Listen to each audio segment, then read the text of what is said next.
Dude. Okay, cool. I'm live. My mouth the one was going. All right, Alec, we are ready to go when you are. My mouth the one was going. All right. Well, hello to all of you All amazing right. web slingers. Welcome to Livin On The Edge, the podcast all about our friendly neighborhood Spider-Man. My name is Alec. I'm your host. You can follow me at the Alec Thorn on Twitter. You can follow on Comics Ground on Twitter, which is at on Comics Ground. You can follow our podcast page, which is at LOT_podcast. You can subscribe to us on YouTube, and of course, follow us here on Twitch. So, tonight, on this very special night, I am joined once again by James. Say hi, James. What's up? You can follow him at James C. Portis3 on Twitter. And once again, we are joined by a special guest, Xavier, aka Godzilla Mendoza. Say hi, Xavier. Hey, how's everyone going? Hi, how you doing? I'm doing my Justin Roiland stutter. Because put me on the spot here. Hi. I could see Go you on. totally doing like a Rick and Morty like fan parody. God, I just saw the other day how I guess I missed this, but when Fallout 76 came out, Rick and Morty did a stream with Ninja and Logic, and I'm just like, Bro, that like seems Justin Roiland loves like going to hang out with people. He did like an H3 podcast once. It was hysterical. Yeah. But yeah, so you can follow Xavier on Twitter. It's at Godzilla Mendoza, and subscribe to his YouTube channel. You just had a big achievement, didn't you? Right? Yeah. One of my videos finally hit 1 million views. That's Yeah. I'm super thankful. Thanks everyone for watching it, and thanks for everyone for supporting me. If any of you listeners out there are one of those viewers, you rock. And if you aren't, go check it out, because maybe if it hit 1 million views, it's not terrible. Hell yeah. I thought it was So to just kick things off real quick, how are you guys doing tonight? Doing all right. Just made sure to get some lunch. Made sure to wake up decently early before this. Feeling good. Good. I've been doing good. I just rewatched Evangelion this past weekend on Netflix. It's been very fun and very traumatizing, as Evangelion is. But yeah, just a quick shout out. I recommend anybody who has not seen it to watch it. It is a cornerstone of pop culture in the world and should be seen at least once by everybody. With that out of the way. I've actually been watching that with a friend of mine recently. He's been trying to get me into it, so I'm on episode 9 right now, and I'm excited because I know it's gonna turn weird and bizarre and evil any minute. I'm just waiting. Closer. You have no idea. It's going, when shit flips on the dime, it flips hard. Trust me. But with that being said, we have a very special topic tonight. But before we get into all that, the pain. We have the pain. It's funny. It was horrible. I not the movie. We'll get to that. But no, I literally messaged Xavier and was like, my PS4 is screaming as it feels the sizzle of the Blu-ray hitting the tray. It was so bad. But no, okay, go ahead. Oh my god. Yeah, this was James's first time watching our very special movie of the night. Yeah. I wasn't paying money for that shit. I didn't pay for it. I got it. For anybody who knows what Marco's Pizza is, because I don't know how far Marco's Pizza reaches into the oblivion. Here in Ohio, they partnered with the last video renting place similar to Blockbuster called Family Video, and they have a thing where if you get a large pizza, you get a free movie. So I was like, okay, I need to watch it for the review. I'll just get that. I'm not paying for that crap. Ugh. Well, we thank you for your noble sacrifice. Yes. So, but before we get into that special topic of the night, we have some Spidey news. But before we get into the Spidey news, it is the birthday of a very special boy today. His name is Sir Tobey Maguire. Oh, it really is his birthday. I did not know that. Yeah. Tobey Maguire. Maguire thou? Yeah, Tobey Maguire thou. Toby with just BY and Mick Guire. Mr. Pizza Time, Mr. Fix This Damn Door. God. But yeah, Tobey Maguire, I don't know where he's at right now. He last tweeted 6 years ago. He He's ain't never. on Twitter. What the heck? No, he is on Twitter, but like he has a Twitter account, but he last tweeted for like The Great Gatsby or something when He that said came the out Star 6 years of ago. Seabiscuit. The Star of Seabiscuit. Ugh, God. But Toby, wherever you are, we hope you have a great day, and please come back to Twitter. That'd be amazing. I think he was on Instagram for a bit before he just like left, because I remember this big like article, like a bunch of articles saying Tom Maguire praised Tom Holland's Spider-Man in like a funny video, but I don't know if it was legit or not because he didn't have a check mark. But anyway, now we are going to get into the news. So first thing, this is something I added on the agenda that y'all didn't see it, but as it turns out, Yuri Lowenthal is voicing Spider-Man in Marvel Ultimate Alliance 3. That makes sense. Yeah, I mean, I don't know. I kind of feel like it would have made more sense for him to be doing it in the Avengers project if Spider-Man was even in that. I mean, you never know what could happen. Because now he's voicing Spider-Man in a PlayStation exclusive and also a Nintendo exclusive. And as much as you kind of want to pretend those are the same Spider-Man in both games, there's going to be like a little bit of a brand difference. So it's just like, no, that you can't wear the suit from the other game. I mean, to we're be fair, rivals. like Yuri used to do the voices of like every Spider-Man in Marvel Ultimate Alliance, not Marvel Ultimate Alliance, Superhero Squad Online. So like, and then like Spider-Man Unlimited, like mobile games. Yeah, he's on the mobile games. Yeah. So when I heard, I'd like to meet him one day. You got to do a video with him, didn't you? Yeah, and that was a lot of fun. I showed him a couple of my masks and cosplays I made, and he even said he liked my Spider-Man tattoo. Oh, that's cool. A couple questions about just what it's like voicing the character and whatnot. He's a super chill guy, and I'd like to talk to him again someday. But I always kind of worry that like I'd be bothering him. No, I get that. You know what? I know he's so chill and nice that he would probably just like talk to me anyway, even if I was, and that's why I'm afraid to do it. God, yeah, like he's too good for this world. And I don't want to like abuse that and like, hey, you want to be in like three more videos this year? Like, if I knew he absolutely had no problem with it at all, I would ask him constantly. God, like one day I just want to be able to like I want to be able to ask him, hey, can you do a podcast episode real quick, please? Like just 5 seconds. Just 5 seconds. That would be great, but just 5 seconds. Okay, you'd have to go through a bit of a process though because it's a Spider-Man podcast. I had to jump through a lot of hoops. Okay, so like Sony is really weirdly protective and possessive of the Spider-Man brand. So if Yuri appears in anything like Spider-Man related, you have to run it through like the like a couple of PR people at Sony.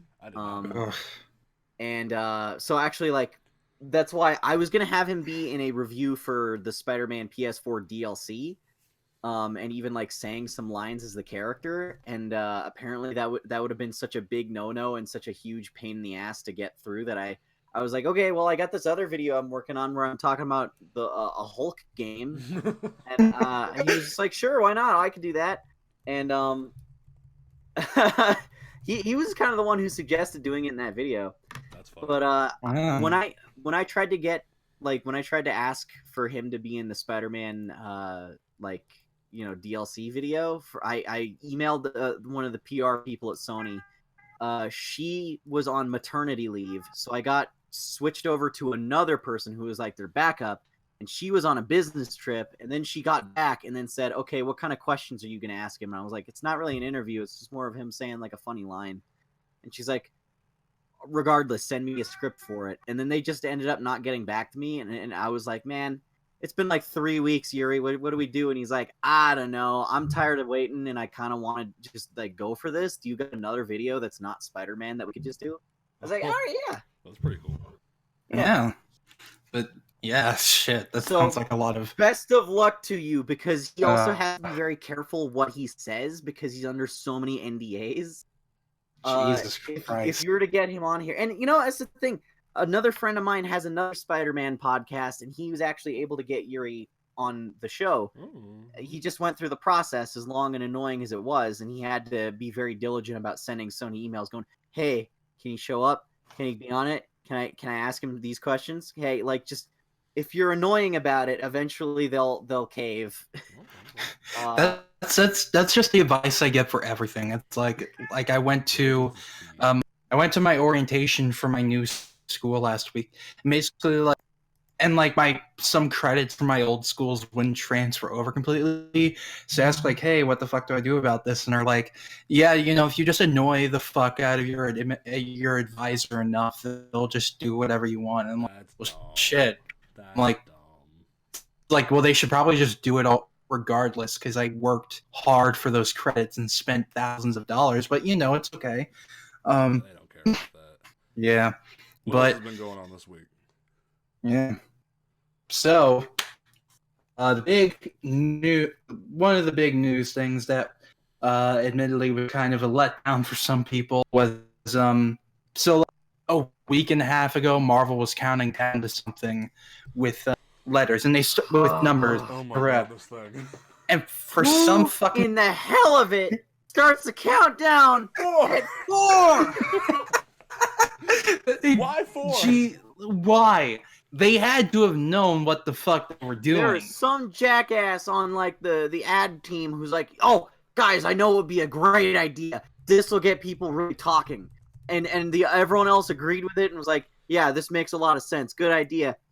And then they did it, and it had the exact opposite effect, where it just completely turned everyone off to what it actually was. Well, what was it? What was it last year, or the year before, when it was either Marvel Legacy or Marvel Fresh Start? I think it was Marvel Fresh Start. They were getting ready to premiere that, and they were really smart about it. They had different numbers that started from 5 and were different symbols of Thor and the Fantastic Four and different things like that. And no, it wasn't even that. It was just they were getting ready to announce the Fantastic Four. It wasn't even a Marvel Fresh Start. And they had 1, 2, 3, and then they got to 4, and it was So that's smart. But just starting from 4 to count down for a Spider-Man related thing, and then for this particular announcement, it was just why? The two things that suck about this is one, what's expecting it to be wasn't even that unrealistic, because we have seen Fight Club 2 was a graphic novel, wasn't it? They did X-Men they did 90s X-Men as a continuation. They brought back the 90s X-Men cartoon as a comic. Yep. Yeah, DC was talking about using the unused script for Joel Schumacher's 5th Batman film that he was gonna do. It was Batman Unchained or something. Triumphant, I think it was Batman Triumphant or something. They talked about using the script for that for a comic, where Harley is Joker's daughter or something. It's not an unprecedented thing that's never happened before. There have actually been a decent amount of project. Hell, there's a different version of Alien 3 as a comic using the other script for that movie that didn't get made. It happens a decent amount. That's what I was telling James and everybody else. But the other thing that sucks is that this project, J.J. Abrams and his son writing a Spider-Man comic, that's pretty big. They just should have just announced it straight up instead of doing a dumbass countdown. My friend Dan seems particularly miffed about it, because he was it's really hard for a lot of people to get into writing in the comics industry. Because he himself and me and a ton of other people are always working on all these indie comics, hoping to get picked up and noticed, and hoping to be the guy that Marvel's hey, you want to work on a book for us? There's a lot of aspiring people who have a lot more talent, who've been reading comics their whole lives and all this, who are really trying to break in. But if your dad is a bajillionaire director who's super famous, you can just get in a week, basically. And like that's Yeah. not the thing is like that's not even the kid's fault. Like No, now, granted, no. when I first saw this, I saw the headline first before I saw how old the kid was. He's like 20.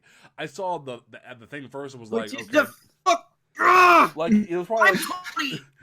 You know how many fucking comic books I've written? I have like 40 scripts that haven't been used. It's like this kid like when I first read the headline, it came off like, oh, this kid probably asked for a birthday present or some shit. But like actually seeing the kid, it kind of like, okay, maybe this is like a father and son project or something that like J.J. Abrams is stopping his life to make happen. And thank God it's a limited series. But like, yeah, I mean, no, don't get me wrong. I'm still like excited for the kid. Like that's cool. That's a big deal. Is getting to write a book for Marvel that young, especially with Spider-Man of all characters. Mm-hmm. That's super cool. It's just that like it sucks because it's the same level of frustration as when I see like a super mega famous celebrity start a YouTube channel, and you know they get like what's Jablin Jables? They get 10 million subscribers in the first 2 hours just because, you know, some like New York Times is like, Will Smith has a YouTube channel, Jack Black has a YouTube channel, you know, and then they hire a team of like professional editors who've been working in the industry for 20 years, and there's like 6 of them to just do all the editing. So really all the celebrity has to do is just vlog on their phone, and then, you know, it's just instant ad revenue. Like, that's frustrating for someone like me who's been trying to build this career and like get my foot in the door and like do all this stuff for years and years and years, and now just only barely starting to make progress. Like, yeah, it's frustrating when they don't stay in their lane, you know. And like, this is my last word. I'm gonna let Alec like talk about my last word on it. Like, Jason Aaron is the biggest thing. Jason Aaron, Donny Cates, the biggest head writers going on right now at Marvel. Like, there's no refuting that. Ever since Bendis left, like, those two are the top dogs. So, to think those two specifically started in indie comics. Those two busted their asses and, like, were picked up after things like God Country and other books like that. You're telling me you're gonna, like, go here first? Like go to J.J. Abrams' kid for a project rather than trying to get more when you really don't have a lot in your arsenal? There's so many talented, awesome, creative people in the indie scene who are just waiting to get that email saying, hey, do you want to do something for us? There's so many people who have, like, just, I mean, people who are experienced, too, who've done, like, 30 or 40 indie comics that are, like, all great. Like, there's so many Robert Kirkmans that haven't been discovered yet, or Donny Cates, or Justin Jordan's. Like, so many just indie guys who are just waiting, and it's so frustrating. Is that, like, it feels like it's harder and harder every year for those guys to get noticed. Yeah, I absolutely agree. Like, I am excited for this book, but it sets a very bad precedent that, like, just so many people trying to break into this industry and working their asses off, and then, like, because this writer has a father who is, like, big in the industry, he just already has a foot in the door. And it's not an insult to J.J. Abrams or, like, his son, because who knows, the book might be fucking great. The book might be amazing. Maybe both of them are two super huge comic mega fans who've been, like, wanting to do this for years. I'm not really even, like, mad at them. I'm more mad at Marvel for, like, just being like, yeah, let's go for this. Because, like, if you're a big name already, that their precedence now is that you don't have to work as hard as the other people. Yeah. You know, you just, if your name is recognizable, if you have a lot of money, if you have a lot of, like, stuff that you've already done, just, all right, well, you don't got to prove yourself. We'll pull you in right away. Now, the one thing I will say, this is my last word on this, because, like, comicbook.com had a piece on this whole thing, because I know, like some fans, like, sort of like us, were, like, very disgruntled about this. The one wisecrack they made in the article was, anybody remember when CM Punk wrote a Drax comic? Like, celebrities writing books ain't nothing new, but at the same time, it's like, especially in this day and age where Marvel is kind of starving for creators, like, the biggest things they had this year of new talent was Teenie Howard coming to write Death's Head. Like, you kind of need some, like Death's Head, a comic that you probably dug out of a trash can because you needed to keep the license, because it was the Punisher for the Transformers. For any comic history buffs, he was supposed to be the Punisher for the Transformers, but when Marvel owned the license, but now they just own the license and he's just a random character. Like, That's bizarre. Yeah. It's and now Teenie Howard is writing a comic with them. It's like, there's so much more stuff that we could be doing with indie creators at Marvel. So, like, yeah, I feel like this was a misstep, but at the same time, I'm hopeful for the book. I don't know if I'm gonna read it on day one, but you know what? What's unfortunate is I've kind of shot myself in the foot by reading like 1,000, 2,000 Spider-Man comics. Is now it's like, well, you're like 80% there. You should just read all of them that exist. So like, every new one that comes out, even if it doesn't look good, I go, damn it, I gotta read that. Yeah, I mean, it would be weird to just read like 85 or 90% of them and then just stop. Like, I gotta keep checking in on those books. Yeah. I mean, the concept sounds interesting. I mean, Cadaverous is a strange name, but like, the cover for it confused me because it looks like the bad guy that they're already setting up in the Nick Spencer run. Yeah, which we're gonna get to in a sec, but why are you laughing? Just the name Cadaverous. It's kind of cheesy. I don't know. But who knows? Maybe that'll be the point. Like, maybe who knows? We'll see. I just like the only like the two like really super big things about this are that it's J.J. Abrams and his son, and Sarah Pacelli, and Sarah Pacelli, and she deserves to be recognized here because she's having to put up with this bullshit. So props to you, Sarah Pacelli, for taking time out of your schedule to write this fan comic. Yeah, like, it's those three, and the fact that they're bringing back the Spider-Man logo. Which is what confused me at first, because I saw like the font for the numbers, and I'm like, shit, are they doing a continuation of the 90s Spider-Man? But the 90s Spider-Man comic, a continuation of that, I would be upset. I would don't do that. I've explained to you guys why I don't want that to happen. Yeah, we can go back into that another episode though, because I feel like more and more, because Avery's gonna have more fun on this show, so we'll have to get back to that. Yeah, but anyway, that's that on that. Jumping over, still in the comics universe, recently, so Amazing Spider-Man 24 came out. It's been a year since Nick Spencer started his run, and well, nearly a year. I think like the next issue is like the actual 1-year anniversary thingy. But so the villain that he's had since day one has been teased up for the past goddamn year. We have no clue who this person is, but we have some like answers revealed in this issue. All we know is that they're creepy, they have bandages, and they have centipedes, which is why everybody thought the villain was going to be called Centipede. But then this issue is like, no, Kindred. What? Kindred. That's... What is it? It'll be like we're kindred spirits, Peter. Like, is that what that's probably what they're gonna do, or like the definition of kindred means like relate in some way, so it could be. What if my fan theory is true and it's Silk? Oh my god. Or Gwen Stacy. No, I don't want to. We did say Gwen last time. That's right. We did say it could be Gwen last episode. Gwen needs to not come back. That's one of the big rules, is that if there's anyone who doesn't get revived officially, it's Uncle Ben and Gwen. Because Gwen, sure, they've cloned her, but the Spider-Man comics have made it a big point to establish clones are not the same person. True. Ian said Silk's busy in Agents of Atlas. That's true. She cannot be here. Okay, so it is Gwen. Yeah. But like Ben Reilly and Kane are different people from Peter, so you can't argue that clones are resurrections now, because we've had a lot of lore to counter that. Yeah. So like Gwen is still, for all intents and purposes, just hard dead, and like alternate universe Gwen from like Spider-Gwen is Yo, just a very different character what if it's personality-wise. Norman and Gwen's love children?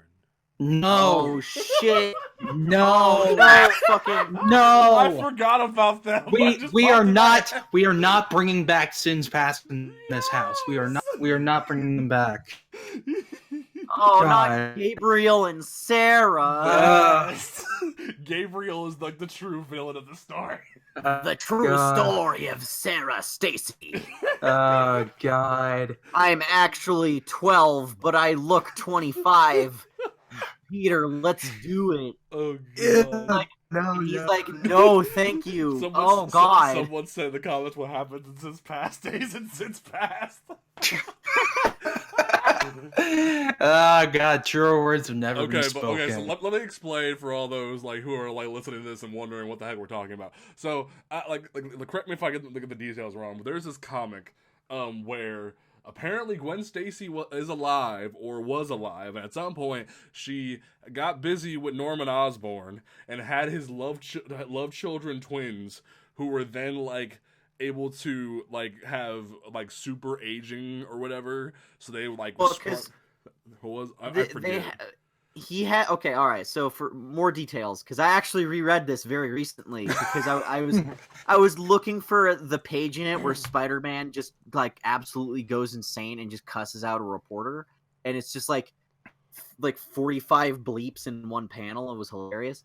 I reread that whole thing. Okay, so what it is that there was a point where Gwen Stacy, kind of prior to her death in Amazing Spider-Man 120 or whatever. She like disappeared from the story for a little while, and she was just like, I'm too overwhelmed by everything going on with all the Spider-Man and whatnot, and my father George Stacy's death. I need to go hang out in France for a little while inexplicably, and then she just kind of came back and was like, hey Peter, I'm back. And it was just this weird period of time where they just kind of wrote her out for a little bit because I guess they just didn't feel like dealing with her for a little while. So the retcon is, during that time, she was actually trying to ride out the later months of her pregnancy with Norman Osborn's twins, because at one point she saw him, and it was apparently after the story where he got bumped on the head and lost his memory of being the Goblin, and he was just like really depressed, and she's like, I don't know, there was just something kind of sweet about him, so I saw him and he was crying and he just seemed so sad. And I thought I could cheer him up. And then like a thing kind of happened. I'm sorry, Peter. I cheated on you with a man who's like 25 years my senior. And because he has the Goblin formula in his system, it does weird stuff to the genetics of the babies. She comes to like full term with the pregnancy like in like half the time, which is why Peter didn't get suspicious about how long she was gone. And then even then the babies are like aging like weirdly rapidly fast, and they also have like extra, like they have powers, like they have goblin strength, which is like I'm gonna assume about as strong as Spider-Man. So like Norman invents a thing that'll stop their aging once they hit a certain point. So as soon as they get like, I don't know, like 9 or 10 years old, they're just stopped, like just stop dead. Their brains develop really fast, so they're like full-grown adults by that point. And he lied to them. The point is, it's weird. It's weird. He like lied to them and told them that Peter Parker was their father. Oh god. And that Spider-Man killed their mother, but also said those were two different people. And said one day, once you're old enough and you've developed your powers enough, go fly out to New York City and just assassinate both of those guys, knowing full well that they would find out it's the same person like really quick. That's what? Yeah, we just heard Alex Brandon. He's supposed to be the Spider-Man. No, like have you read it though? I like read bits and pieces of it. I couldn't stomach it. I couldn't stomach it because like it's not enough that Norman is like Peter's arch nemesis. They're like, why don't we have Norman Osborn cuck Peter Parker? That would make him even more eviler. That was Joe's decision. That was Quesada's decision. The original story was they were gonna be Peter's kids. Oh, well, so messed up there, sir. Originally, because like J. Michael Straczynski, he had a couple of different stories in mind that would have been like really big, like canon wise. In his mind, like Peter was a little bit older, and he was kind of writing him as such. He's like, sure, he kind of looks young, but I imagine him in like his late 30s, maybe early 40s by now, considering how much has happened. So he was thinking like Peter B. Parker age, right, from like Spider-Verse. Mm-hmm. Yeah, and then he was that actually makes that age for them make a little bit more sense because they would have been like, you know, like at least in their late teens by that point, you know, old enough to look like adults when right. And they would have been his kids that Gwen hid from him. Then Joe Quesada is like, no, I don't like the idea of Peter being a father. I don't like the idea of Peter being older than 30. 30 is the cutoff point. Peter cannot age past 30. So it's basically like a retcon within just that story where all of the events from like Gwen's death up until like the early 2000s are actually more like 7 years. Hey man, sliding timeline. A couple of years ago, that's all we say. Hey, when did the Avengers form? A couple of years ago. It's just like it's what we do. It felt more like 20, but they're like, no, it's only like 6 or 7. Like it's just so. One more day condensed. happened 2 years ago. yeah. That was a fucking eventful 2 years. How long was Superior Spider-Man? Was that like 4 weeks? That was like 4 weeks. Cause think about it. If it was like 6 weeks, and then Shadowland happens, and then Shadowland happens before it, and then Ock knocks down Shadowland, and then everything happens. It makes how long was Parker Industries? Was he a billionaire for like a month and a half? Yeah, this reminds me of like Web of Shadows when like after the big prelude mission, like Peter's just like, it started just like this 4 days ago. It's like fucking 4? How did this happen in 4 days? How the shit did this stuff get this bad in 4 days? Like 4 weeks I could buy, but 4 days, no. The whole city collapsed in 4 days. Yeah. Yeah, but like since we are on like symbiote type topics, how about we spin into the main topic? Yeah, we're getting all right. Okay, we're getting a bit off topic. I want to mention a couple more things though before we. Right. They'll be very quick. Far From Home's getting good reviews. No one's surprised what they do. I saw one review where someone said apparently, oh yeah, spoiler, Mysterio, the guy who's the main villain in the comics, is actually the villain, not the hero. Like, okay, bye. I thought for a second you were gonna say like, no, I don't know anything besides I was about that. I was about to end this stream. Oh no! Like that was the only thing that I know is that like, yeah, the thing that everybody knew out the gate is really true, that he's actually the villain. Like, to me, it's all like, even if I go in knowing something, it's all about execution. Mm-hmm. But that's not saying I don't want to hear. That's saying I want to hear spoilers. All on execution, but. Anyway, Far From Home is getting good reviews. Hopefully it's good. Ian said spoiler, Peter Wall crawls in the movie. All right, I'll just give a quick note on that, is that I'm very curious now. I was almost convinced that I wasn't going to see that one in theaters. I was just going to wait till like a little bit after, or like, you know, once it's like it hits home media. But like a couple of the reviews are from people I know who just did not like Homecoming, or were like really hypercritical of it. Mm-hmm. You know, people whose opinions I really trust, and they're going, "Wow, that was awesome!"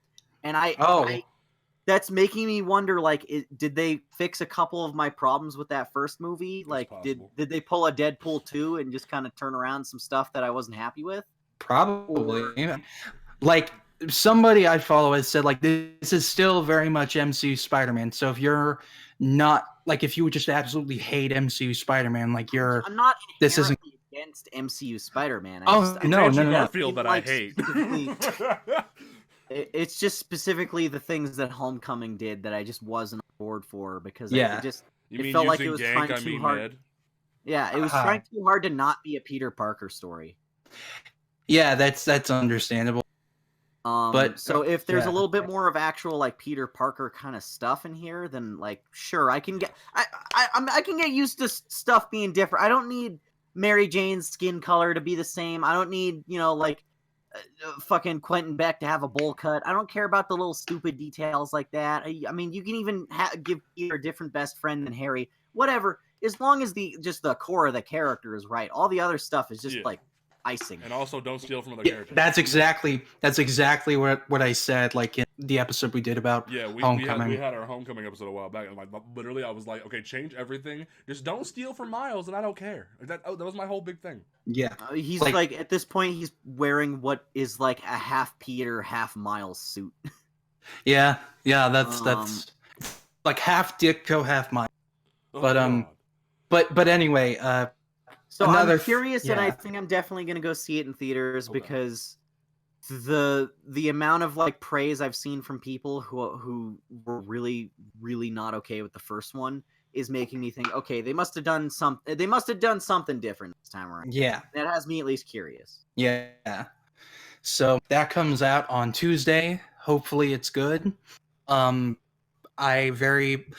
have our Far From Home episode in 2 weeks from today, so stay tuned. Hopefully, we'll all be here, gathered around, praising it. Campfire and sing our campfire song. Can't sing our campfire song, yeah. One very quick thing. There's been a big rumor. First, it was from a source that was called unreliable, but then some other sources have kind of backed it up. They're saying that they're playing like 2 more trilogies after the trilogy with Tom Holland, which when you have an actor that's that young, sure. And you know what? Part of the appeal of Spider-Man is that you get to grow up alongside him. He starts as this fucking like doofy little kid who gets superpowers, and then you can follow him as he becomes more of a man. Exactly. I don't mind seeing a Spider-Man movie 10 or 15 years from now where he's actually acting like an adult and he's a very different character. I think that level of development would be cool because none of the MCU movies have had that many solo films for a character. Yeah. Also, there's just a whole shit ton of stories that they could do that just have not been touched yet. They're only doing Mysterio after like he's been in 4 movies. Because like they've just always been trying to either do Sinister Six or Venom, and like of course they are setting up Sinister Six. We've seen that from like the past movie, but like you know what? I wouldn't even mind if they eventually get around to doing their take on those too. Oh no, I definitely wouldn't at all. But it's like I'd like to see a lot more stories in between that haven't been touched. That's fair. But you know, like I wonder because they are very adamant about bringing like Miles in and other Spider people in. I just hope it doesn't get too overblown. Okay, Xavier, that we will talk about that in 2 weeks. I know what you're gonna say. We will discuss that in 2 weeks. The sigh of disappointment. The sigh is enough, and we will talk about it in 2 weeks. Actually, we need to just have a Miles like themed episode, and we'll do that like at some point. Yeah, we'll get around to that at some point. Because like you and I have different, like very different opinions on Miles, and like I've heard Alec's opinion, so I feel like he'll be like the middle ground of you and me going back and forth. So that'll be a fun time. So, but, I'm very. My opinion on Miles is that he fucking deserves better than what they've been giving him. That's respectful, and I appreciate that. But anyway. That's all the news for this week. So, knock knock, let the devil in. First, we have a little history lesson we got to go through, boys and girls. This is our last history lesson before Far From Home. Okay, so I hope y'all are strapped in. This is going to be some fun history, and if James, Xavier, if you guys have any tidbits. Just throw them in because I don't know everything. I'm not smart. So you are very smart. Stop it. That's sure. Why not? But anyway, so Venom made his debut on the big screen in the role of Eric Thorn. Well, no, it was last year, and that was it. No, we go to that '70s show first. No, I refuse. That '70s show is a secret prequel to Spider-Man 3. It's always going to be that to me. But Spider-Man 3. Foreman to show up as Carnage and kick Venom in the ass. God, with who they cast as Cletus Cassidy and Venom, that would have worked perfect. Yes. Like. I would have loved to have seen If you don't that. help me hunt down Spider-Man, I'm gonna put my foot up your ass. God. Oh my God. Okay, history time, please. Okay, history. Yeah. So, Venom graced our screens. We were blessed to have him on May 4th of 2007 played by everyone's favorite actor, Topher Grace. Love him. He's not a bad actor. He definitely is not a bad actor. I mean, I hope Black Lantern. He took that role seriously too. Yeah. He researched for it. He tried his best. It's not him. He's not the problem. Yeah. Yeah. We've had that. He got the smartiness of Eddie Brock down like really well, but like it was more so the writing. But anyway, Venom graced our screens, and during that production, Avi Arad, an idea spawned in the mind of Avi Arad, an idea that would grow throughout the next 10 years. And he made it his life's mission to make a Venom movie that would be so cool that all the kids would originally, from what I was able to research, it was supposed to be connected to the Raimi movies. How that would have fucking worked, I don't know, because he was a fucking skeleton at the end of the movie. I said this last time as a kid, my head canon, because I didn't want Venom to die because he was my favorite, is that the suit throws him off to the side and he falls to a lower level of the construction site. Yes. And then he remembers that there's another sample of the suit in Dr. Connors' lab that they never actually do anything with. Yes. Yeah.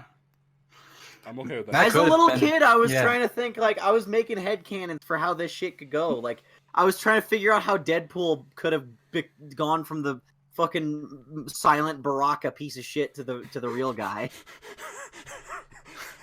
I was like, what if his body rejects the adamantium and that's how he's scarred? I just so much. I just imagine you being a 10-year-old making videos on how these things could happen. 10-year-old you making a video did Eddie Brock actually survive in Spider-Man 3? Totally not clickbait. If you pause it, you can see a frame of his skeleton, so probably not. Yeah. He's just fucking disintegrating for half a second. Peter, I guess, just used the skeleton bomb from the first movie for some reason, because it looked better in this one. Yeah, Norman had either a skeleton bomb or just a regular bomb, and who knows why. But anyway, Avi Arad made it his life's mission to get a Venom movie done. One way or another, he'd get this thing made. So then in 2012, we got some more news about them trying to make a Venom movie. We heard they were going to connect it to the Amazing Spider-Man movies, and that became even more prevalent when everybody's favorite movie, Amazing Spider-Man 2, came out. The single greatest comic book movie ever made. But like I said in our episode about both amazing movies, they did have a shot of the symbiote in this little jar in the Sinister Six room, but it was in a TV spot and then they cut it out because they said, well, we don't want to rush Venom just yet. Well, you can rush Vulture, Dr. Ock, Green Goblin in a movie about Electro being a black nerd. James, you gotta understand, this is Venom. Avi Arad takes care of his baby very seriously. So after the email leaks of late 2014, it seemed like Venom would never get made, nor would any of the other great ideas like Ant-Man, a spy, doing an adaptation of Trouble. So that was that for a while. And then over 2 years later, oh, by the way, Tom Hardy's been cast as Eddie Brock, and we were all like, what? That, it came out of fucking nowhere, because everybody thought, what I remember was that everybody thought this movie was dead, and that they'd eventually do Venom in the MCU. And then Sony's just, Tom Hardy's playing Eddie Brock in our first chapter in his Marvel Universe, which is now known as Sunk. What a great name, Sunk. So then, we get a director, Ruben Fleischer, who is a good director, by the way. Zombieland is a great movie, and Zombieland 2 is coming out. Zombieland 2 is coming out this year, and I'm very excited for that. Same. So my opinions on this movie aren't really on him. I think he's a good director, and I hope he makes more good movies in the future. But the production for Venom just fast-tracked so fast. I was just constantly thinking throughout 2017, this movie is not going to get past pre-production. It's not going to start filming. they're going to have some sort of issues because of course they will. And then they started filming and I was like baffled. Then we got I remember in an old episode of Panel to Panel, me and Xavier were having a discussion about how we really didn't think this movie was going to be made, and then it just popped into existence, and we were just like, "What?" Yeah, Avi Arad just willed it into. He used all of his mana and power to will this movie into existence. So, like, then we got our trailer on like February 2018, which does not reflect the movie at all in any single way. No, it does not. And I will say that right now. The later trailers did more, but this one just seemed like. And here's the thing. I'll get into this more when we talk about it, but my thing was like this has like one really good shot at being like something really good, and it's if they play it up as like an R-rated horror movie. But it's like not. No, and like the first trailer evoked those tones with like with that weird voiceover, but like still it evoked that tone to me and I was like, maybe, because I'm a bit intrigued. Then like we saw more and I was like, I don't know. And Sony kept playing coy about whether or not Spider-Man would be in the movie or whether or not it would be rated R. I remember for a long time they were saying like, yeah, this is going to be rated R. And then like 2 weeks before the movie came out, they're like, nope, PG-13. And I'm like, yeah, okay. Idiots. Now, rating doesn't discern like quality. I'll say that right now. Like, just because the movie's PG-13 doesn't mean it's too kiddie or something. But at the same time, when you were saying this whole time it was going to be rated R, and then saying, "Oh, it's PG-13," they were really high on the Deadpool hype. Yeah. Deadpool rated R movies. Logan, oh my God, Venom's gonna be that too. Are you guys excited? He's gonna eat the shit out of people's heads. Oh, he's gonna rip people in half. It's gonna be great. And then they realized, wait, like someone down the line. Like he finally came to his senses. Like he detoxed from the excitement and went, "Hey, wait a minute. What if we want to have Venom crossover with Spider-Man at some point, like he's supposed to?" And then they went, "Well, be a little weird to have a Venom who's like eating people's intestines out of their face or something, hang out with Tom Holland Disney Spider-Man who's like a baby." There would be a little bit of a clash there, and that would cause some brand confusion. Maybe we ought to tone it down. Yeah, like, I don't know why, but like some part of me is like, this movie has to have like an unheard of unrated cut, because like there are so many times in the movie where I'm just like, there should have been a shit ton of blood there, but there's not. So maybe I'm just a conspiracy theorist. But there's gotta be. Yeah, but Ian said release the unrated cut. I'm like, okay. Oh god, release the Fleischer cut. God. Whoa! Oh, but so Venom, Greystar screens on October 5th, 2018, with a kick-ass song that should be nominated for a Grammy by Eminem, cementing this movie's place as being from 2000.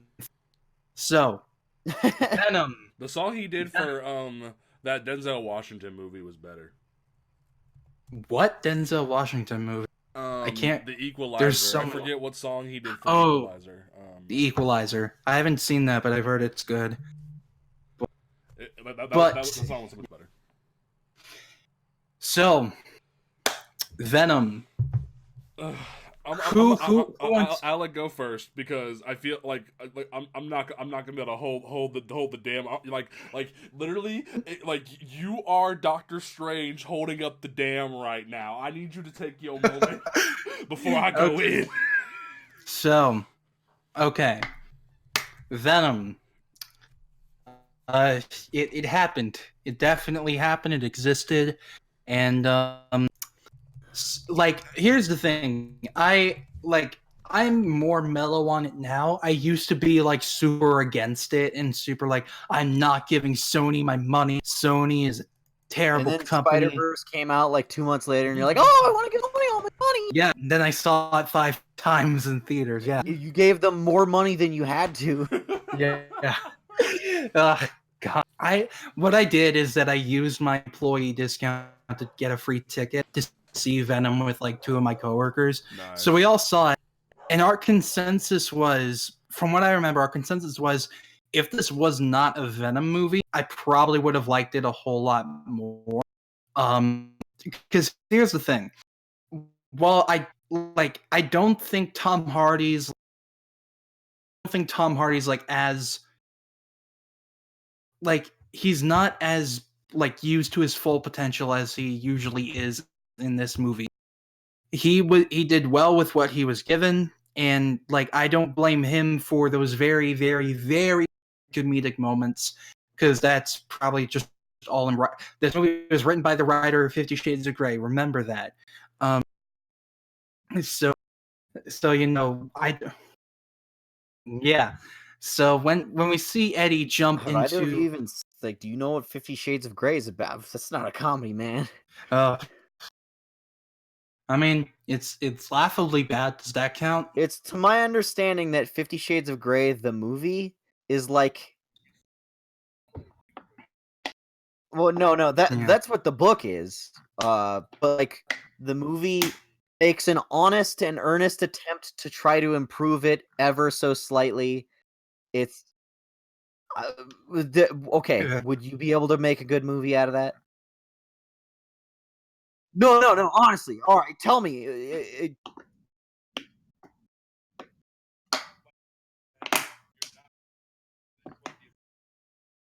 Yeah.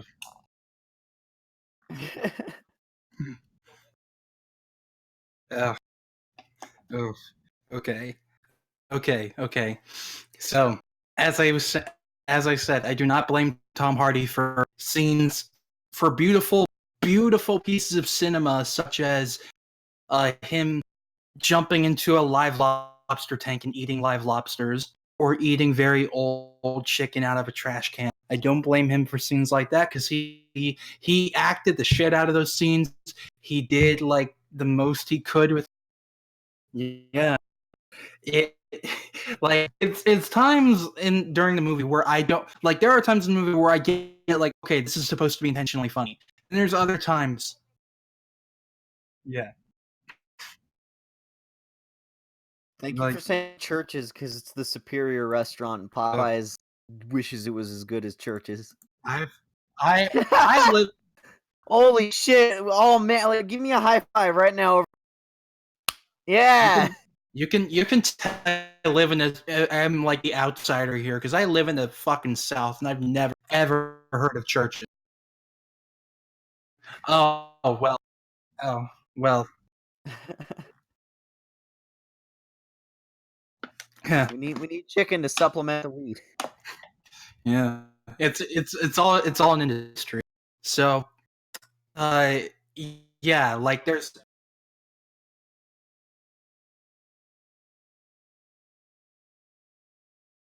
Okay, KFC is disgusting. It's like 80% grease, 20% chicken.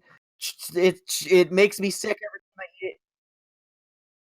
I feel like Churches somehow, like, maybe it's just the ones that you go to, man. It's so much less grease. I don't throw up every time I eat it. It's just spicier. I will vouch for KFC in saying that their popcorn chicken and their biscuits are so fucking good. Like, I don't eat chicken wings, so because I'm a little bitch boy, and I don't like bones in my food. I'm the boneless pizza kind of guy. So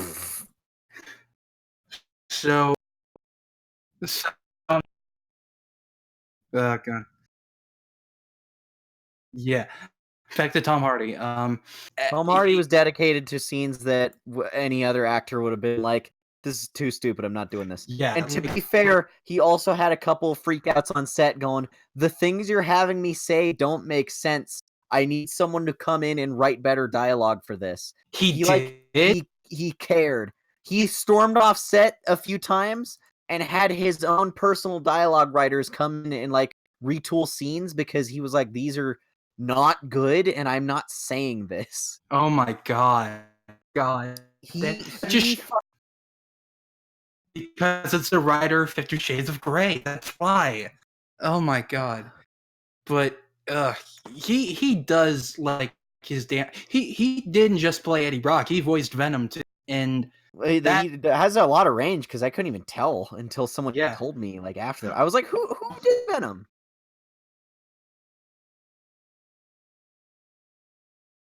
Oh yeah, I did the voice of Venom. I think I saw that. I think I've like heard some videos where he voiced Venom, and I was like, shit, that's actually somebody get him to voice Venom. It's like the majority of why it comes out so good is the post processing because I do quite a few effects on it. But yeah, I can do an okay Venom voice. That reminds me that I found this like perfect video, which was like a Tumblr post, which was like you know the Solid Snake meme that's like, I'm trying to sneak around but I'm too dummy thick and clap my ass cheeks are wearing guards. It was like Venom. It was like Venom. Like, Spider-Man, we are attempting to sneak through the alleyways, but we are dummy thick, and the clapping of our ass cheeks keeps alerting carnage.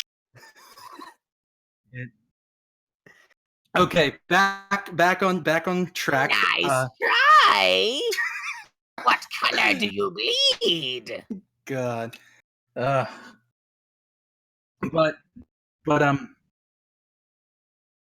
I have a couple more things to say. So Anne Wang was completely useless in the movie, and she did like one thing. Like, regardless of that in one of my videos speculating, I was like, she's gonna have nothing of value to contribute to this movie. Yeah. She's just there to establish. She's just there to establish that Eddie isn't gay, and he has a case of the not gays that needs to be treated urgently. They went the Netflix route of gay erasure. There's a lot of movies that'll just, okay, so people don't think the character's gay, let's give him an ex-wife or a girlfriend or something. Yeah.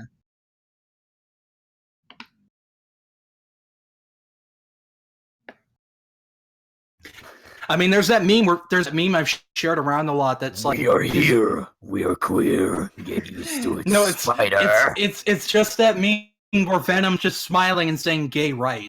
I try to get a t-shirt. I told James like last November I was trying to get a t-shirt made out of that, but t-shirt companies wouldn't do it because it was licensed by Marvel or whatever. Oh. But yeah, I wish I could have gotten that made. I would have worn that every fucking day. But anyway, like the She-Venom thing was like just so quick that like we'll get to that scene later. But anyway, Riz Ahmed, I feel like was terribly cast in a role that was just kind of terrible to begin with.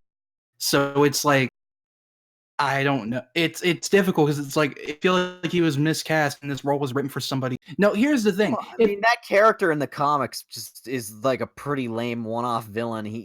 Venom killed him after like 3 issues, so like that's true. It's the same shit as like when Deadpool 1 is like, who do we have be Deadpool's villain? Because he doesn't really have any villain.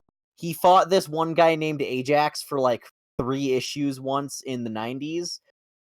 Let's have that be his eternal nemesis now. And like they had to completely change him around because he's like a cyborg in a battle suit and all kinds of stuff.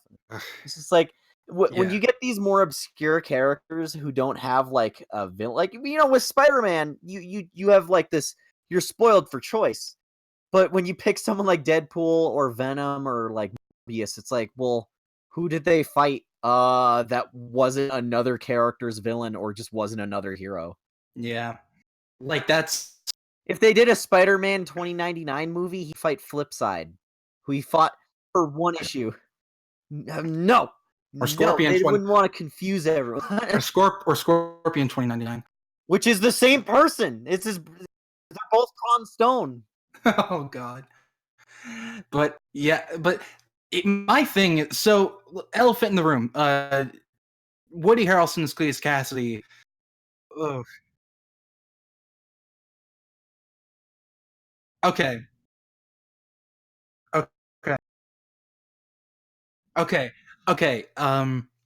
Venom. It's not completely terrible. I expected completely.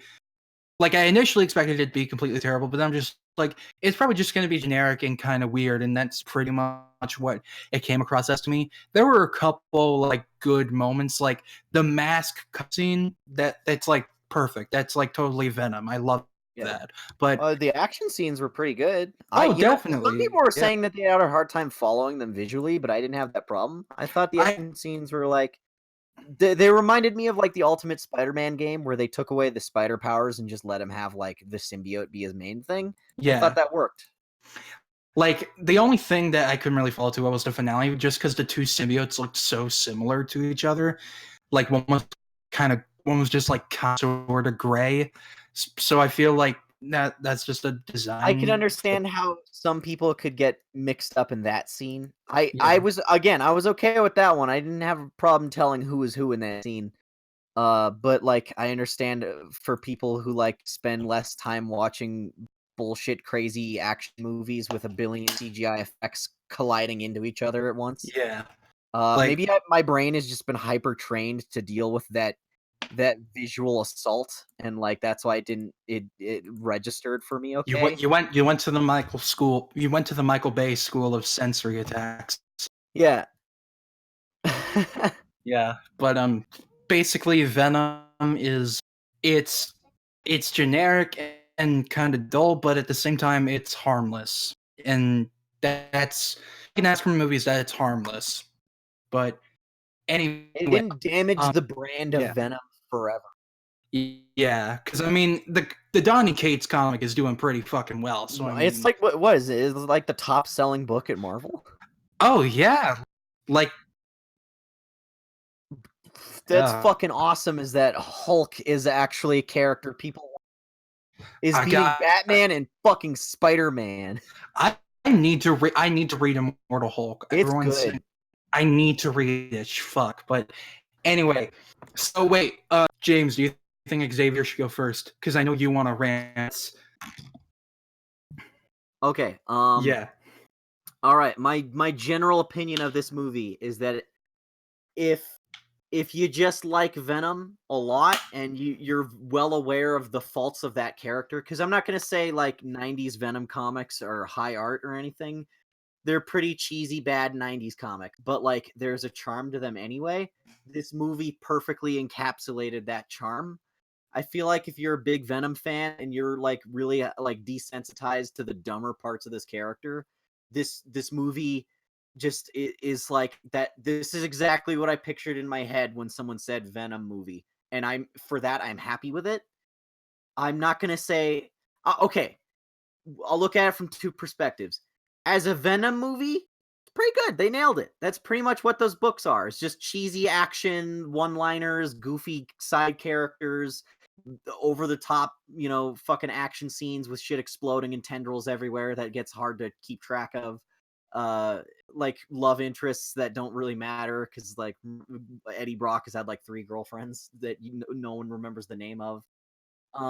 Like all of that was pretty on point. As a movie itself, it's just like, it's like below average, I guess. It's like it's not bad. It's like a low tier MCU movie because the MCU, and I will stand by this, has never had just a genuinely god awful movie. It just has a lot of just like kind of duds where it's just like like Thor the Dark World, right. Like Thor the Dark World. This is a hot take.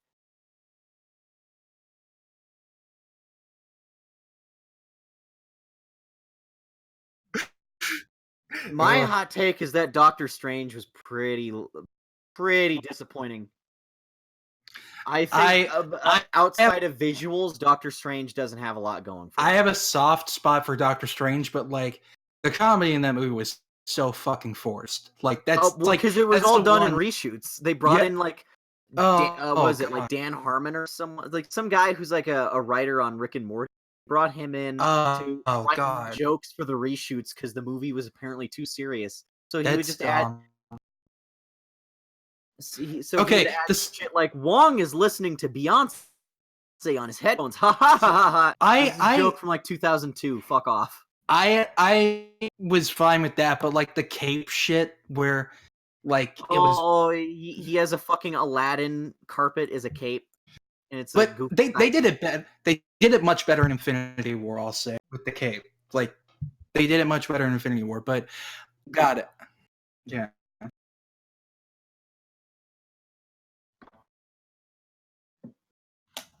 Yeah. They're just like mediocre and like, it was all right, I guess. Like, you never leave an MCU movie going, I want my 2 hours back and my $12 a ticket. That was a waste of time. I feel you always come out of it going, well, that was all right, I guess. Like, even some of the higher tier ones, like the ones that are like better, I know a lot of people who still go out of those going, yeah, it's another Marvel movie. It's like it's the fast food of movies where it's like it tastes all right. It's mass produced. It's kind of made to appeal to everyone. Like, you feel a little guilty for eating it when you know you could be going to a better restaurant, but like, you just want something like quick and easy to enjoy with your friends. It's the McDonald's of movie franchises. That's understandable. I mean, that's. Oh yeah, yeah. Not okay. There's like 2 movies in there that maybe like are good enough to kind of break out of that, and I could actually consider like this is a real piece of cinema right here. Like, not out of like 22 though. Yeah.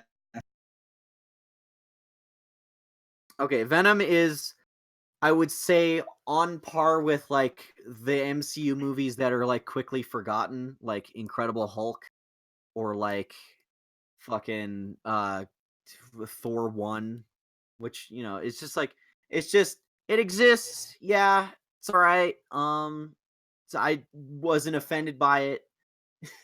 Like, I got something out of it that I feel like not a lot of people got, is because I actually sat down and just read all of Venom's terrible, ranging from terrible to all right at best comics over the 90s, and I got really into like, this character is dumb, cheesy bullshit, and it's just fun, and it's, if you go into it expecting like Raimi Spider-Man or like Dark Knight or like, like Iron Man 1, like something that's like the gourmet meals, then no, you're not gonna get that. I don't know why, but like when you said like it wasn't offensive, I just imagine like in the movie universe, people are like, "Did you see what Venom did in San Francisco? Venom is canceled." Venom is in blackface. Oh god. Okay. Oh god. Because Eddie Brock is a white guy who's pretending to be black. Well, technically, Peter did it first. So. Oh shit! Peter's canceled. Okay. I'm ready. Let me get my popcorn for your rant. Hold on.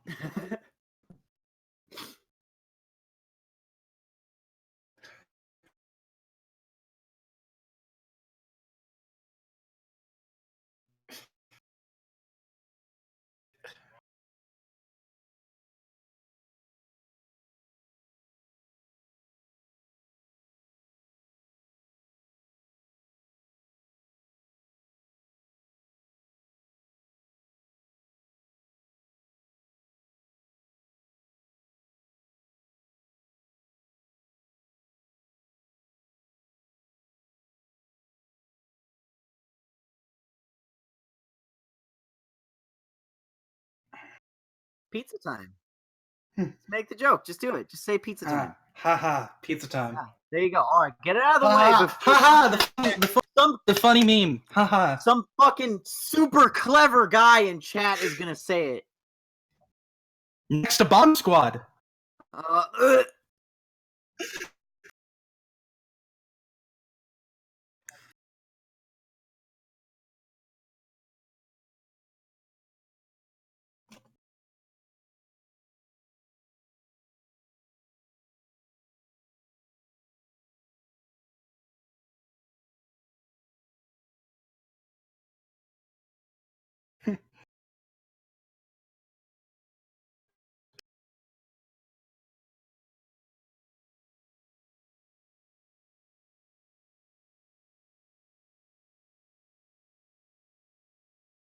Well, they gave Miles a movie.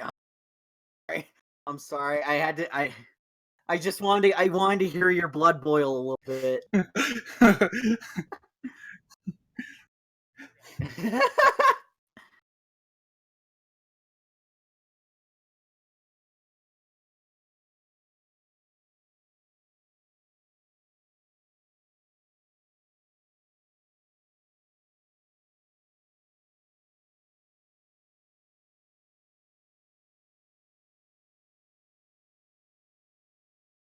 Ugh.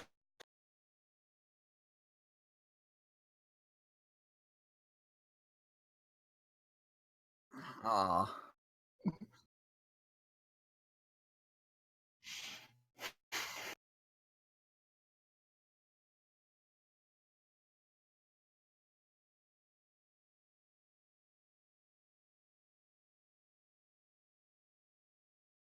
Oh man, I can't sit through a single Transformers movie. You know what? You know what it is? Is you have attachment to the material, so you like Transformers, so you're willing to excuse for the thing that are dumb. I have that, but for Venom. Are we good? Oh, did something cut out?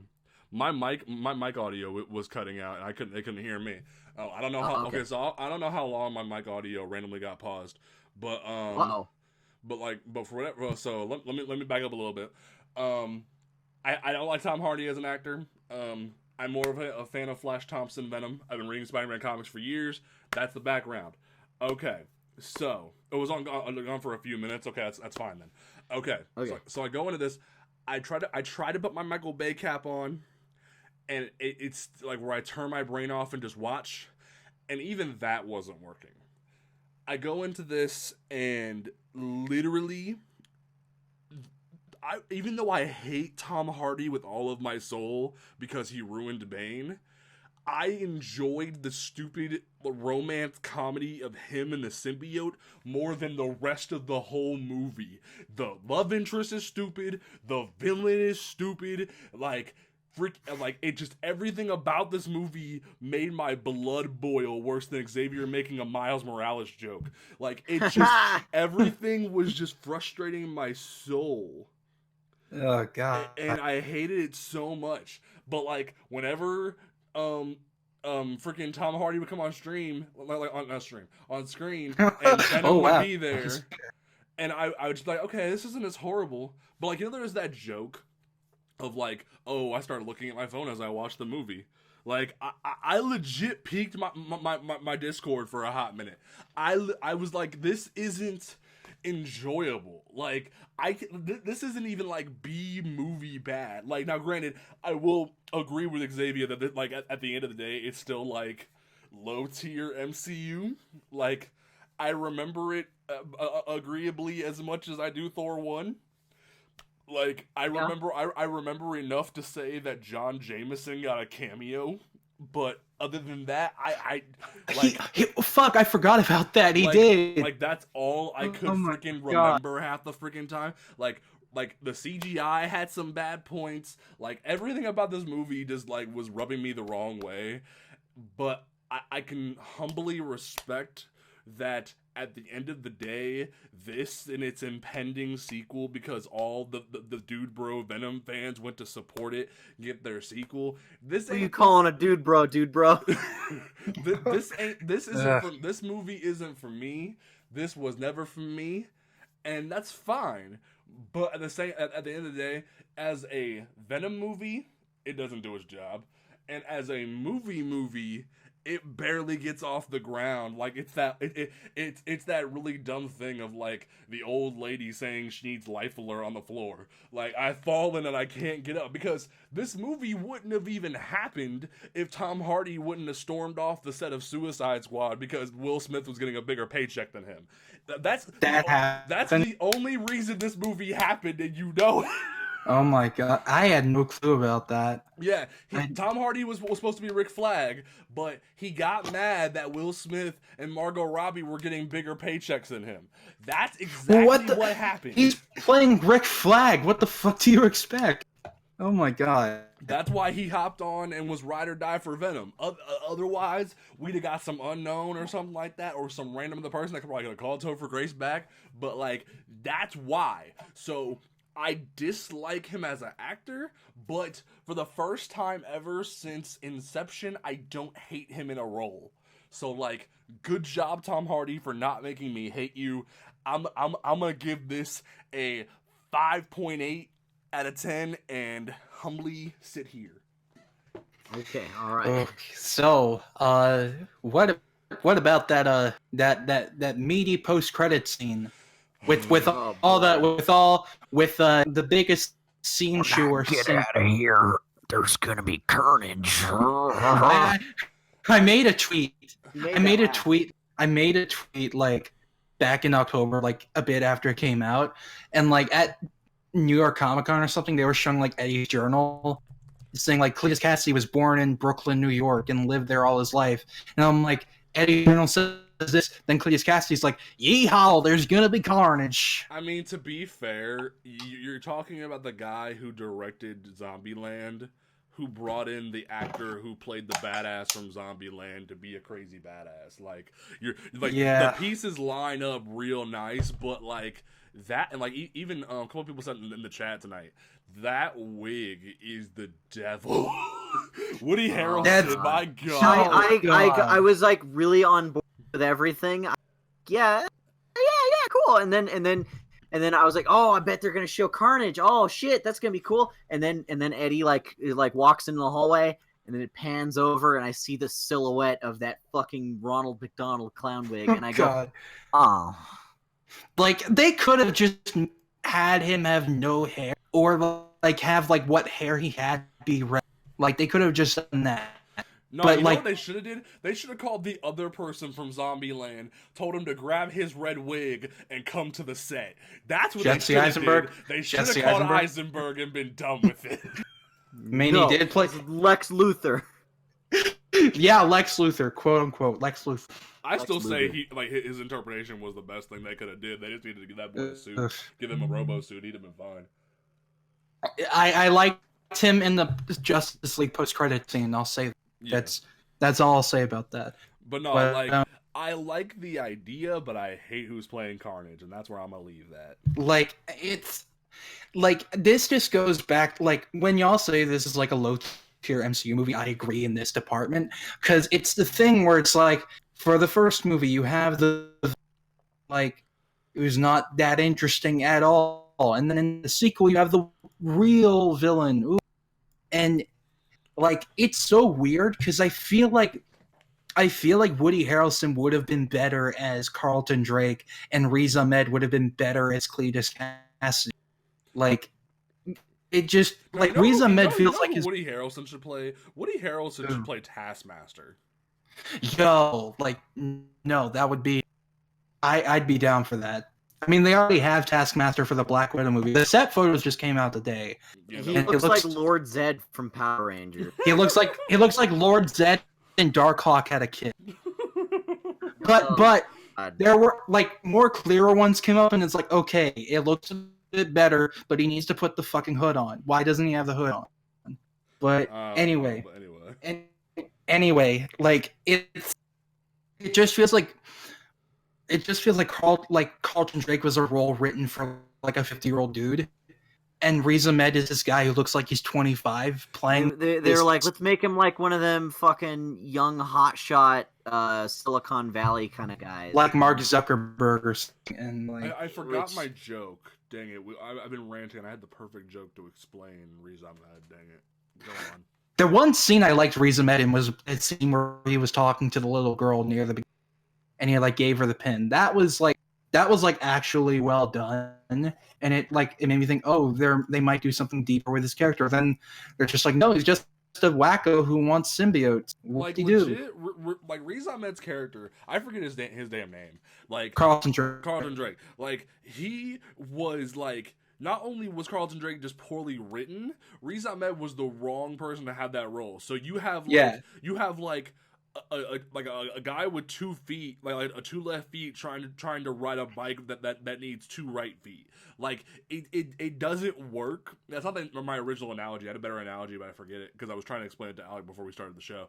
Like it was the wrong move, and you could have put anybody else in that suit, and at least like freaking the dude who played Yellow Jacket in Ant-Man, like he would have been just like the most like perfect little just stand-in for what this guy was supposed to be, and it would have been fine. Like the entire company aspect of this movie was just dumb. Like other than we need someone to get the symbiotes, on top of the fact that Eddie Brock being a reporter is freaking stupid in this angle because Tom Hardy can't play a reporter. He does, it's not his character to play a reporter. Like I like that show is just called the Eddie Brock Show. It wasn't something dumb. It wasn't something dumb and punny like Brock on the Block or something. It was just the Eddie Brock Show. Xavier, it's a boring fucking time. You need to make a video about the Brock on the Block show now. Yo, what's up? It's your boy Eddie up in here getting some hot news. Oh, I got a weird kind of consistent accent. Oh my god. What was his accent in the movie? Like who was his dialect coach in the movie? He tries so hard, but like specifically in Inception, like he had his accent, it worked. Like stick to movies where you can use your accent, Tom. Quit trying to be American because you're not good at it. Like I'm of the belief that anybody can like get a good enough accent if they like have a good coach and work hard enough. Look at Hugh Jackman. Like, right? Hugh Jackman. Hell, the guy who played Reed Richards in the original Fantastic Four had a better American accent than him. I didn't know that guy was even not American. Funny. So the guy who nobody can pronounce. Oh, his name is Eon Gruffudd. Oh, Margot Robbie has a better freaking American accent than him. Isn't Margot Robbie American? No, she's like British, dude. British or Australian or some shit. Are you fucking serious? That's amazing. I had no fucking clue. I swear she is. Jesus Christ. I mean, like, I know, like, I laugh at people who think that Tom Holland is actually American because I knew about him. Margot Robbie's Australian, dude. But, wow, that's damn. Well, good job to her, you know. Yeah, good for her, I suppose. But like Eddie is not like you're hiring the dude who's played like super buff boxer to play a reporter in a movie about a super anti-hero with CGI. Like that is like I would rather see Topher Grace come back than see like Tom Hardy do this. Here's the thing. This movie, because the thing is, when this first trailer came out, we had no clue this movie, like what the plot of this movie was. We didn't know if like Eddie already had the suit from the get-go, or if this was going to be a new origin story. Like what I thought this movie could have been, that could have been like really cool. It could have been like it could have been like, you know, a darker like horror-ish movie, but with dark comedy elements. Because you know, Venom has dark comedy elements, as we said, like from the 90s comic and other comics and so on and so forth. But how I would have done this, it's like you start out the movie, Eddie's relocated to San Francisco. He like hiding out, he's homeless, he's like trying to find work, and he has the symbiote from the get-go. And if somebody asks, what are you doing in San Francisco? Eddie would say something like, I got into some bad shit in New York, I made a deal with somebody, now I'm here. That would have been kind of cool. They actually kind of do that. They're like, we're gonna get run out of town again, like in New York. Like, yeah, but they like there's a line like that, but they kind of play it off as just like, oh, crazy Eddie trying too hard to find the truth. Yeah, but and it's just like now you hear how they're trying so hard to get Venom and Spider-Man together. You could have had that door open from day one and just like, you know what, had no complications. Actually, I was talking to a friend and I came up with here's my pitch to you for how we tie it in with Spider-Man. And I think that the like opportunity is past us. We fucked it up, we missed it. But like my ideal ending for Venom was, okay, so the suit is talking with Eddie and is like, I had another host before you, and he found me and sold me off to the Life Foundation. Like maybe there was, because the symbiote was on Earth for like a couple months, like over a year before it ended up on Eddie. Like that. He's like, maybe he had some chance encounter with him at some point, but he's like, I had another host before you who betrayed me and sent me off to the Life Foundation and made me a slave and made me an experiment, and I want to go get back at that guy. And Eddie's like, yeah, sure, let's go kick his ass. What's he look like? Who is he? And then the suit just says, we'll see him soon enough, and then the symbol forms on his chest. Oh, that would have been so fucking cool. That would have been so fucking cool. That whole for me. That would have been great. But like honestly, like you know what have been like, I'm gonna like tie two of your guy like your ideas together. So right before Donnie Cates hopped on this book, and it was right before Eddie got the suit back, and they were like, "Oh, Flash Thompson isn't Venom anymore." There was this other guy, I forget his name. Xavier, tell me his name. What? The army vet dude or whatever the hell he was, like lost his arm or something like that. He was from Mike Costa's run. Yeah, like it was right. Yeah. It was right.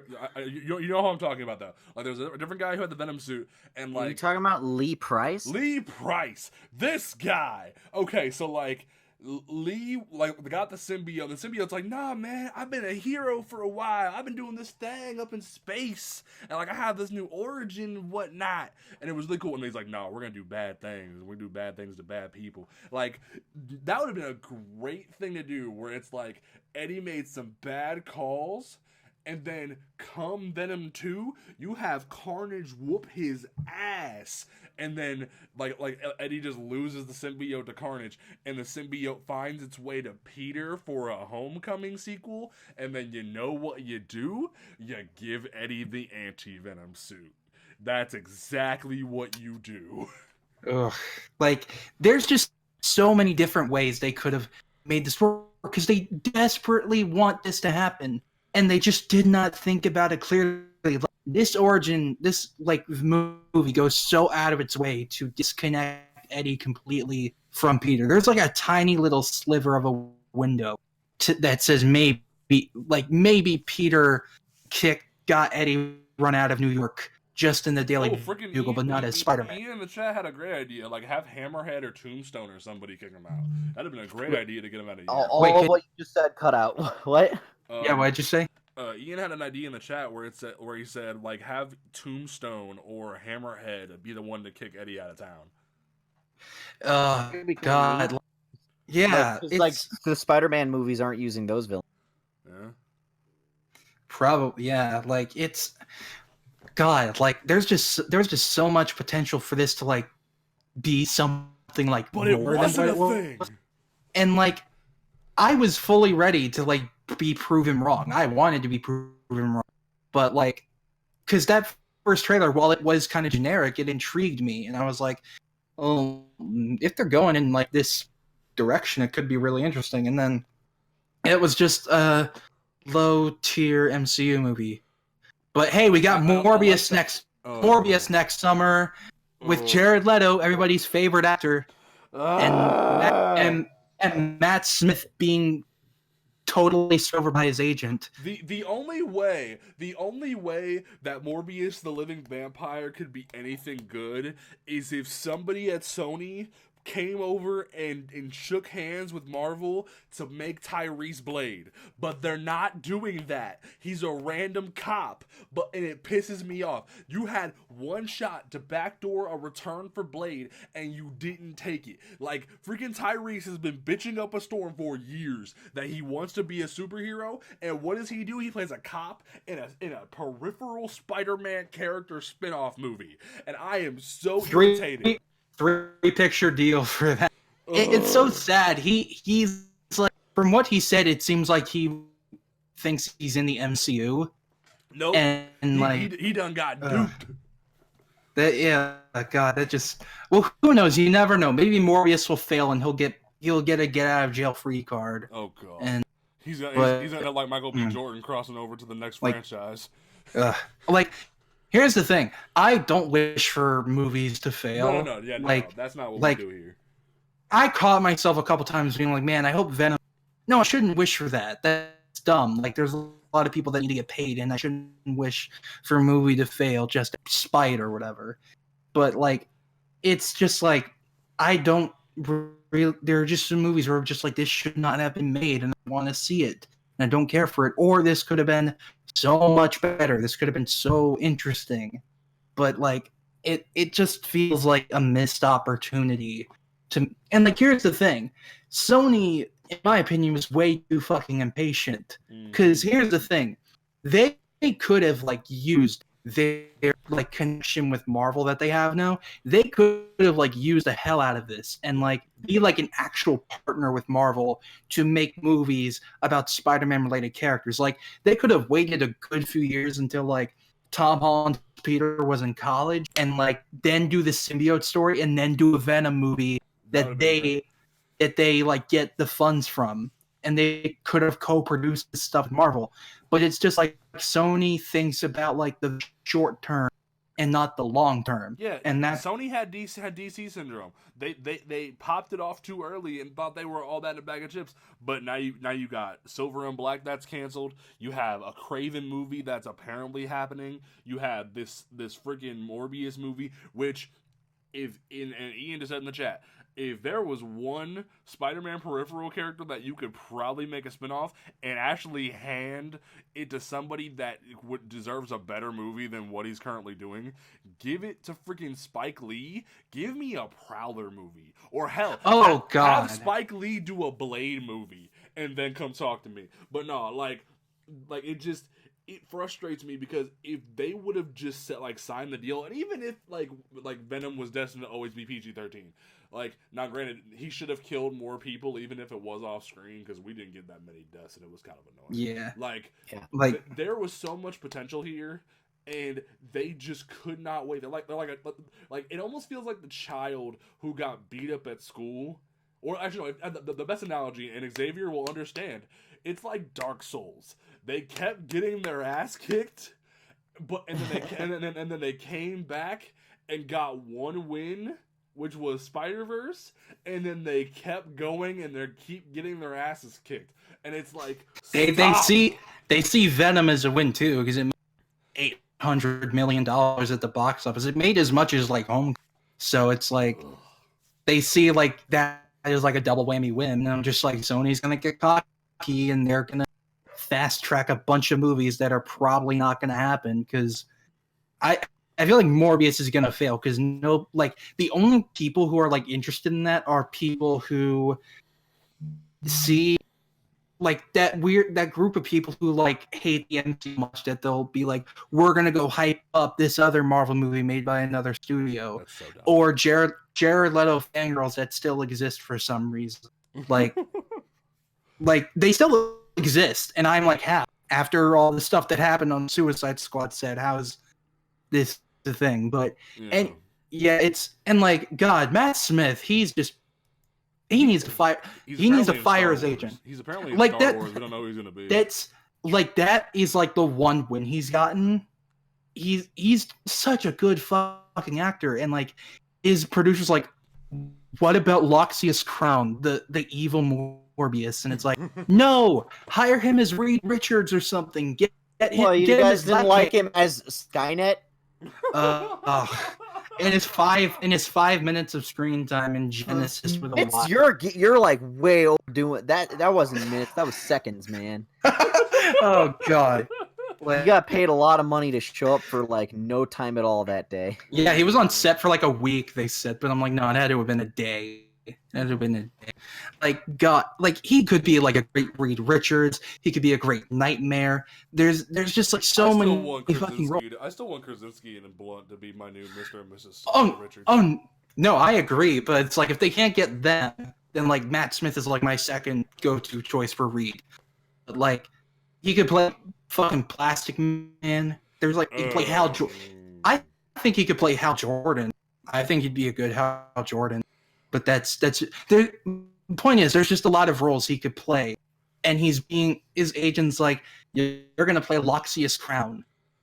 in Morbius. It's like the dude from Beauty Shop in Guardians 1. Who? Like, what?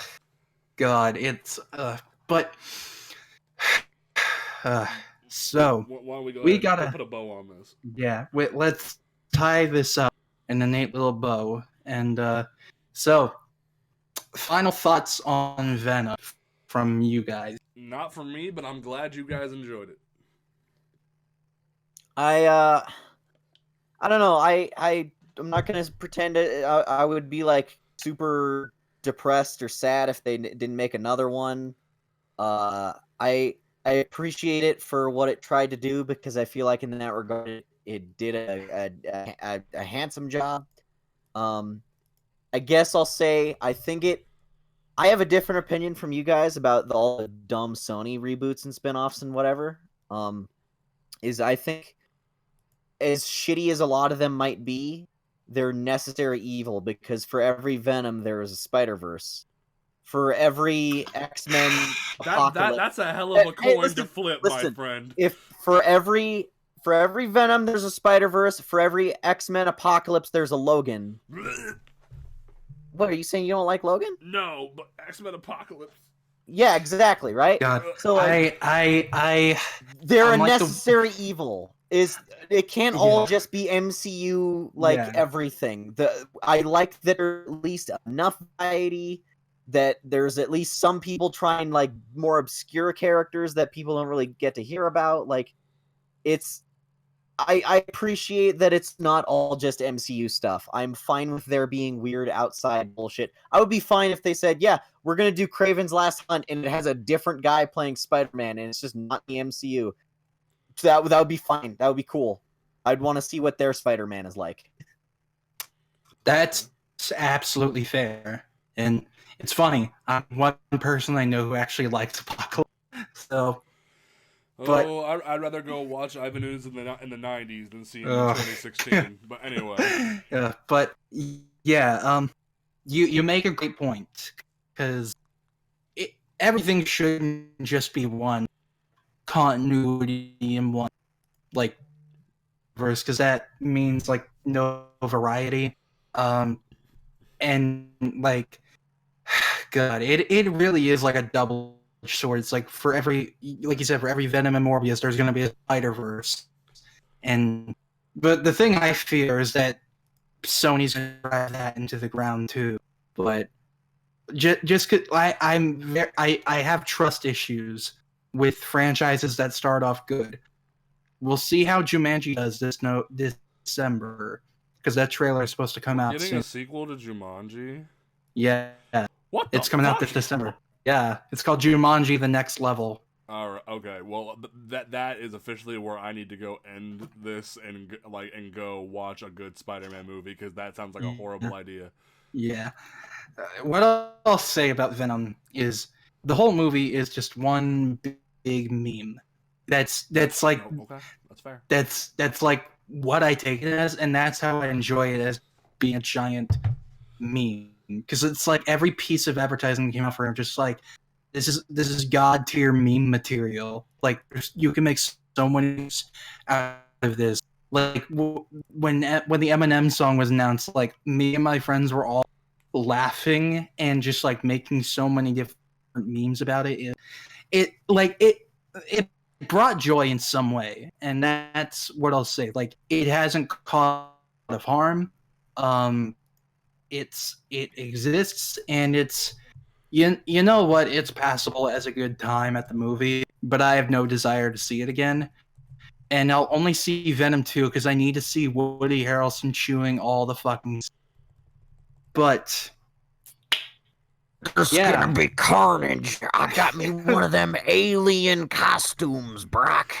Yeah. I'm gonna use it to cause some chaos, cause order and everything you know is lie. It's all about chaos. They're gonna base him off of Cletus from the Amazing Spider-Man 2 game. Oh, right. Let's not. Nope. Time out. Nope. Get out. Nope. All right. So, thank you all so much for one episode and for being on this journey we've taken in the past God, how many months has it been? Like 3 months almost that we have been doing this road to Far From Home. I pitched the idea to James earlier this year, like, hey, what if like in the episodes leading up to Far From Home, we just talk about all the Spider movies, except for Spider-Verse, since we already did an episode on it. But James, it's on Netflix now. You have no excuse not to watch. I'm legit going to go watch a good Spider-Man movie once we're done Good. with this. Because Wait, have you not seen it? No, dude, I was broke. I spent my last money, like, when I was between jobs on Aquaman. I had to make a choice of what was more important to me, Arthur or Miles, and I chose Arthur. So, like, I waited until this thing, like, hit DVD and Netflix. Like, I'm about to watch this after we're done. So you're trying to call me out on my opinion on the movie wait a you haven't seen. Hold on. You and I are going to have a talk after this. God. I can't wait to get my popcorn and listen to y'all. Oh, that's gonna be great. But anyway, yeah, I've had a lot of fun on this road to Far From Home, and thank you both for joining me on this road to Far From Home. It's been a lot of fun, and I hope we can all be here for 2 weeks from now. 2 weeks from now will be our Far From Home episode. We will talk all about it. I will say, like, I'm planning on it to be like full spoilers because it'll be like a whole week after it came out, so keep that in mind. But anyway, any of you guys have any final things to say, or any social media plug, or any mixtapes to plug? Topher Grace was better. I disagree. Go check out my channel over at youtube.com/Godzilla Mendoza and go watch my new review of Infamous, please. Maybe I really want that video to do well since it's like the first like proper video I've done in like 2 months. This was fun. Even though we don't always have the same opinions on things, I love hanging out with you guys and talking about this stuff because you at least your opinions are informed. You guys know what you're talking about most of the time. I'm excited to chat about Far From Home with you because I can tell it's already I feel like there's going to be like a 3-way split on exactly what we're thinking about it. Right. Just from the trailers alone, I know that we're going to be on completely different parts of the map, and I think that's going to be a lot of fun. All right. Yeah. So, James, anything from you? No, I'm good. This has been a blast. Like, when you brought this idea to me, I was fully on board, and hanging out when doing this stuff has been amazing. Like, I've loved Spider-Man since I was a kid. Like, this is gonna make Xavier cringe. My first Spider-Man TV show was Unlimited, and ever since, you know what? I rewatched that recently. I like kind of appreciate Unlimited. It's weird. It's so weird, but so good. It's weird and dumb, but also pretty good anyway. Yeah. So it's so weird. It's so weird how the rest of the series after season 1 was supposed to just be back on her. Yeah, and it's like that was my first thing about Spider-Man, and I wanted to know more, and then like I jumped into the comics, and it's been a part of my life for so many years. So to actually sit down and talk about this shit has been amazing. I'm just like not the biggest Venom fan, except for Flash Thompson, R.I.P. Flash, but like it was fun. And it was depressing watching this, and I'm glad that I got it out of the way. And now I can go watch Spider-Verse and be happy. Yeah. All right. Yeah. Sure. Yeah. No, Ian, I disagree. Well, actually, no, I will agree that Unlimited is better than Ultimate Spider-Man, but we're going to have an episode one of these days where I defend Ultimate Spider-Man. I will do it, and it's going to be great. Oh no. I'm gonna fight. I'm gonna fight on that. Trust me. No, because here's the thing. I will. Wait. No. We got it. Sounded like you were singing lyrics to the song at the end of Spider-Verse. I'm gonna fight. I gotta fight. I gotta elevate. I gotta elevate. God. But anyway, so that is all the time we have. You can follow James on Twitter. He is at JamesC4. You can follow Xavier on Twitter. He is at Godzilla Mendoza. You can follow me on Twitter. I am at the Alec Thorn. You can follow our podcast on Twitter. We are at LOTE_podcast. You can follow us on. You can follow On Comics Ground on Twitter. We are at On Comics Ground. You can follow our channel and subscribe to our YouTube channel. And as always, check out our website where we write all those reviews and news surrounding comics and pop culture. So, anyway, thank you for joining us on this ride, and we will see you until we finally get to talk about Far From Home. See you guys.